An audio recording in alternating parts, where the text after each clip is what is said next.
자, 우리가 오늘은 손난로의 발열 원리라는 글을 한번 읽어볼 건데요. 참 출처가 불분명한 글입니다. 어떤 칼럼인 것 같기도 하고 좀 뭔가 신문 기사 같기도 하고 어딘가 분명 독서지물 소개가 된 것 같은데 아무리 찾아도 출처가 밝혀지지가 않아요. 자, 일단 학교 인물 형식으로 볼게요. 자, 우리 한번 읽어봅시다. 따지고 보면은 과학 지문의 글이라고 보면 좋을 것 같습니다. 자, 손난로의 발열 원리고요. 비닐봉지에서 꺼내 흔들어주면 어느새 따뜻해지는 손난로. 그 안에서 일어나는 것은 철의 변화, 즉 녹이다. 라고 즉은 여러분 재진술이죠. 자, 여러분 이 손난로 중에서도 분말형을 말한 거. 우리 그 친구들 손난로 많이 써봤는지 모르겠는데 안에 액체가 들어있어서 똑딱 하면 따뜻해지는 게 있고 흔들어서 이렇게 부직포 같은 느낌으로 흔들면 따뜻해지는 손난로가 있는데 여기는 분말형이니까 아마 그 후자에 부직포식으로 흔드는 그걸 말하는 것 같아요. 철과 산소와 물이 화학 반응을 일으켜 수산화 제2철이 되는 과정에서 열이 발생한다. 이것이 바로 손난로가 따뜻해지는 원리이다. 자, 여러분 철과 산소와 물이 화학 반응을 일으켜서 수산화 제2철이 되는 과정, 이것이라고 대명사 받았죠? 이것이 바로 손난로의 원리래요. 이와 같은 반응 뭡니까? 위에서 말하는 요 수산화 제2철 과정인 거죠. 우리 주변에서 어디에서나 흔히 찾아볼 수 있다. 예를 들어 여러분 예시죠?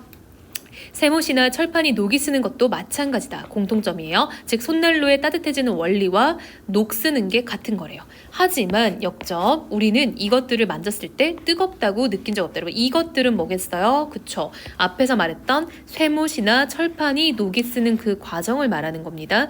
그것은 우리가 따뜻하다고 생각해 본 적이 없어. 오, 맞죠? 이게 바로 차이점인 거죠. 자, 보면 여러분 앞에서 마찬가지이다. 공통점을 말했죠. 자, 뭐가 공통점이에요?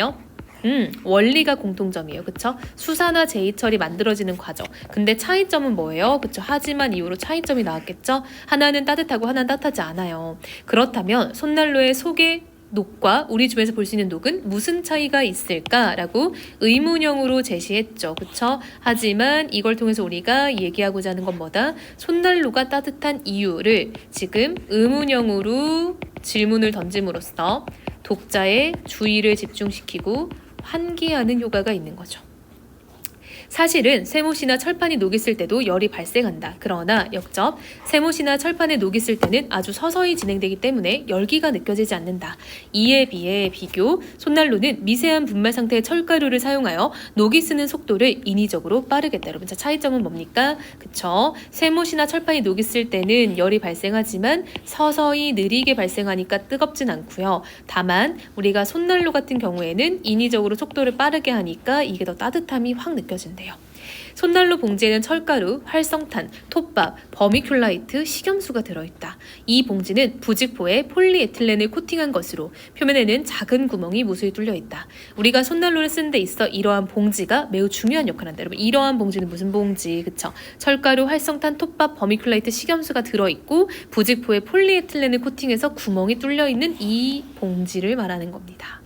손난로는 용도에 따라 일정 시간, 일정 온도에서 지속적인 열을 발생시켜야 하기 때문에 철의 변화를 좌우하는 산소 공급량을 제어하는 게 가장 중요하대요. 여러분 철의 변화를 만드는 게 바로 산소의 어떤 공급인데요. 이것을 제어하는 게 손난로의 지속 시간과 어떤 온도에서 가장 영향을 많이 미친대요. 자, 이 열쇠가 바로 뭡니까? 그쵸? 공급량 제어의 열쇠가 되는 게 바로 손난로 봉지다. 여러분 그럼 정리하자면 손난로 봉지가 온도와 지속 시간을 컨트롤한다, 결정한다 라고 볼 수 있겠죠. 손난로를 비닐에서 꺼내면 활성탄의 작용으로 산소가 봉지 구멍에 빨려 들어가 철가루의 산화를 촉진시킨다. 여러분 이런 지문을 읽을 때 친구들이 조심해야 될 게 뭐냐면요. 누가 무슨 역할 이거예요. 자, 쌤이 한번 잘 정리를 해볼게요. 자, 첫 번째는요. 일단 활성탄 때문에 산소가 봉지에 빨려 들어가서 산화가 촉진된대요. 산소와 만난 철은 산화가 시작되고 구멍의 크기나 수, 배치 등으로 산소의 공급량을 제어할 수 있다. 자, 여러분 이게 바로 뭐야? 손난로 봉지 때문에 이런 온도와 지속 시간을 좀 조절한다 했잖아요. 그쵸? 손난로 봉지 안에 들어있는 알갱이를 꺼내 공기 중에 그대로 방치하면 철가루의 산화가 순간적으로 한꺼번에 일어나 온도가 90도 가까이나 된다. 이처럼 정리죠. 산소의 양이 충분하면 녹이 한꺼번에 생겨버린다. 그래서 결론, 녹이 한꺼번에 생기지 않도록 조절하는 것이 바로 작은 작은 구멍이 뚫린 봉지인 것이다. 즉, 이 구멍 뚫린 봉지, 부직포 봉지를 통해서 할 수 있는 게 바로 뭐다? 조절인 거죠. 조절. 근데 이거 조절하면 뭐가 조절돼요? 시간과 온도가 조절되는 거죠. 자, 손난로 봉지에 나 있는 구멍만으로 손난로를 오랫동안 따뜻하게 유지할 수는 없다. 그럼 이번엔 유지입니다. 손난로에 열이 나는 것을 안정적으로 오랫동안 유지하는 데에는 산화를 촉진시키는 식염수 공급 방법이 관건이래요. 여러분, 두 번째는요. 산화를 촉진시키는 식염수의 공급 방법, 즉 식염수의 기본적인 어떤 기능은 산화의 촉진이에요.